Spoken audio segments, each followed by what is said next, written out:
The words are getting sharper, the warnings are getting louder, and the Middle East is holding its breath again. Welcome to Times XP. It's me, Dhriti Atri, and behind closed doors, diplomacy is still alive.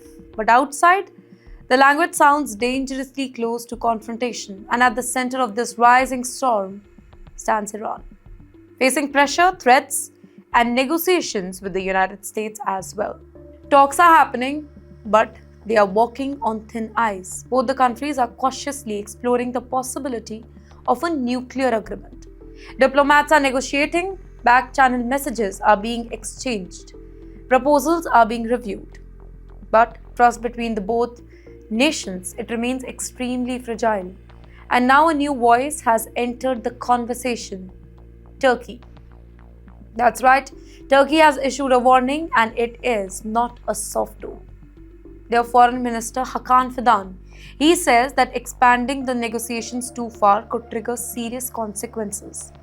He warns that if talks begin including Iran's ballistic missile program, the region may be pushed towards another major conflict.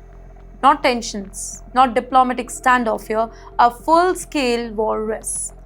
But here is where the situation gets even more complicated, ladies and gentlemen.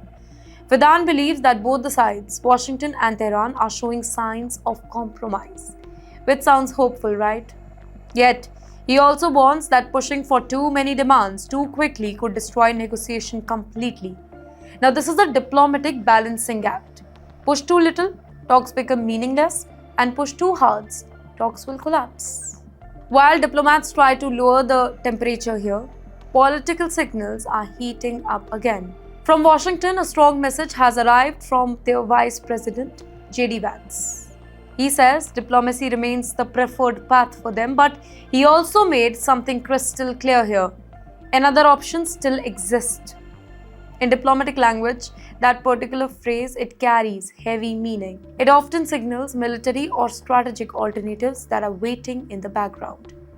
Though Tehran also did not stay silent here, Iran has responded with its own warning. Officials have promised a crushing response if any attack is launched towards them. A statement meant to deter, a statement meant to show readiness, and a statement meant to signal that Iran will not back down easily here. And now the region is entering a moment of extreme uncertainty. Each side has drawn a red line. The US wants restrictions and security guarantees. Iran demands respect for its sovereignty and rights. Regional power fear being pulled into another conflict, and history shows us once red line hardens, flexibility becomes rare.